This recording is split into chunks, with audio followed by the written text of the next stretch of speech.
Hey guys, Fat Preacher Man Ben here, talking more about managing and learning how to lead. I wanted to talk to you today about hiring and recruiting. And this may be a little different depending upon the business that you're running, but in general, it's been my experience that this is one of the most important areas that you can invest your time in, aside from training and retention. Because if you hire the right people, then that's going to make all the difference. So taking your time during interviews, taking your time during the vetting process, going through and making sure that the resumes are real, that the references are real, that their job experience is real, and having multiple interviews, it can really make a difference. Sometimes, has been my experience, one of the best ways to, narrow down the process is to not make people wait, but don't rush. Because if people are really interested and really worth your time, then they'll understand that it is a process to find good people.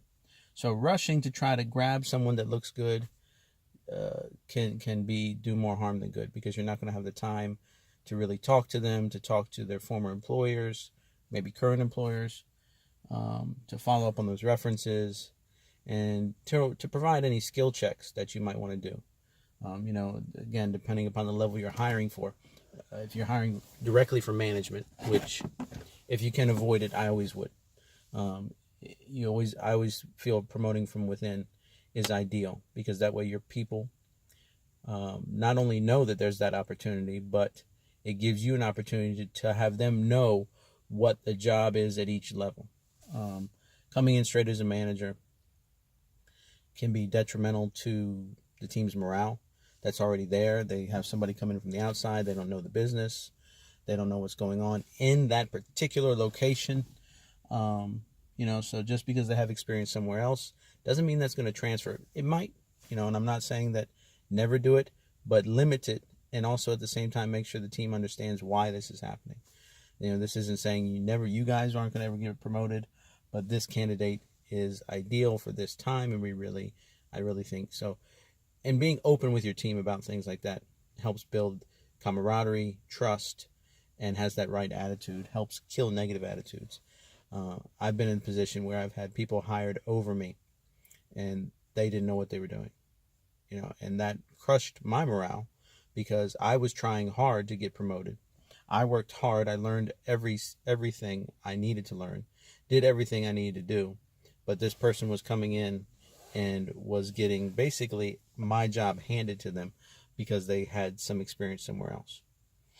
So eventually, I got my promotion. But anyway, so hiring that right person, doing that interview process, taking your time, looking at facial expressions, asking questions that really relate to the job, positive, negative, and listening for the things that aren't said, looking for real reactions.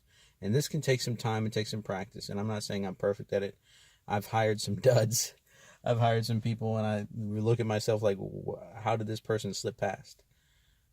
So don't think, you may hire a great one and be like, oh, I'm great at this, and then hired one afterwards, like, make you question your very reason for living.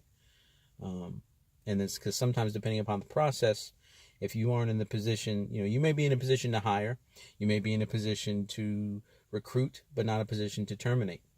That may be your supervisor's job, or your job, your business may make it very difficult. Some do. Very, very difficult for legal reasons to terminate, because they want to cover themselves. So make sure, you're hiring the right people. Take your time, vet them, and also do everything according to the law. There's certain things you can't ask. So don't try and do this before you've been trained on how to do this. There's certain ADA requirements, certain ethical requirements, things you just can't ask, and sometimes it varies upon your state. There's federal requirements, state requirements, sometimes county requirements. So be very careful in this process. You don't want to get yourself in trouble, don't want to get your business, your supervisor in trouble. Take your time, ask them, is there anything particular, your supervisor, what are they looking for? Sit on one of their interviews. Think about, if they interviewed you, what did they ask you? And then think about things that you've gone through on the job that have tested your patience. that have made you question whether you want to be there. And ask those, present situations. Sometimes you'll have a script. You'll have actual questions that your job gives you that they want you to ask. Mold those to real life situations that you've had to deal with, and you figured the best way to deal with it, and give them the opportunity to answer, to tell you what they would do. And then if you need to, try to have someone else interview with you or interview after you, and then compare notes. That's also very, very helpful.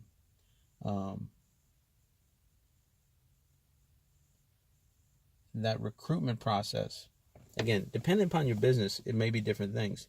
Maybe looking at customers who come in, because sometimes the customers that come in know our business. I've worked at places after I've been a customer there, and because I'm familiar with that business. I like that business. Some places I've worked I never been in before I worked there. It all depends upon the situation. A lot of places hook up with online job sites, using different recruitment tools. Sometimes it's as simple as putting up a help wanted sign and waiting for resumes to come in, waiting for calls to come in. I had a manager once who told me that if a person calls, don't waste your time. They need to put the initiative in to come in and put the application in. Now that's not, again, you got to watch out for your legalese and stuff like that. And you have, in Maryland, no right to refuse any application. And everybody deserves an equal chance to be reviewed and things like that. If they don't meet the criteria of the job, they don't meet the criteria. Certain training, certain knowledge, certain licensing, certain abilities. And I'm not talking about disabilities. I'm talking about things that they have already been trained how to do. Sometimes it's entry level. What are you looking for? You have to weigh all these options, weigh all your different applicants. And again, don't rush into any hire just to fill a void. That can be all too tempting. I've been there.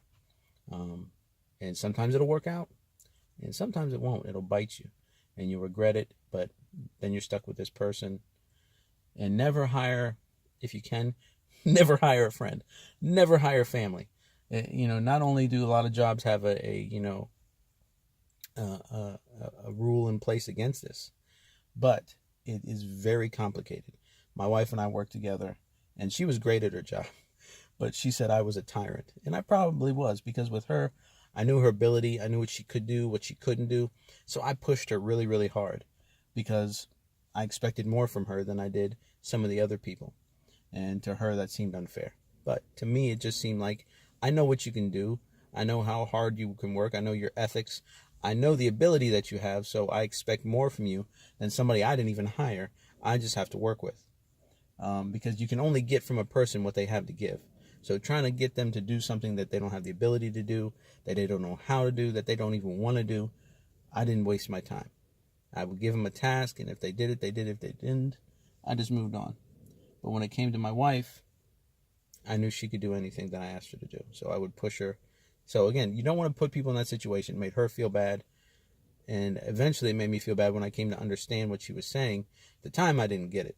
But you don't want other employees to think that you're showing favoritism and things like that. Even if you weren't. I wasn't showing her any favoritism at all. I was actually doing the opposite of that in a way. So, but you never want that to even be something that somebody might use against you. Because when scheduling, oh, you're scheduling that person more. If I had scheduled her more, it was simply because she was doing the job and other people weren't. I didn't. It was fair with the scheduling. But anyway, those are thoughts on that. If you have ideas or questions about any of those tools that you've used, things that you've used, let me know. Let me hear them. And if you have any topics that you want to go over, that you have questions about that I haven't mentioned yet, I think this will be my 6th video. So if 1 through 5 haven't given you what you need, and there's something you need that you need help with in learning to lead or managing, then let me know in the comments or message me. Anyway, it's great to talk to you. Hope you have a wonderful day. Jesus bless you.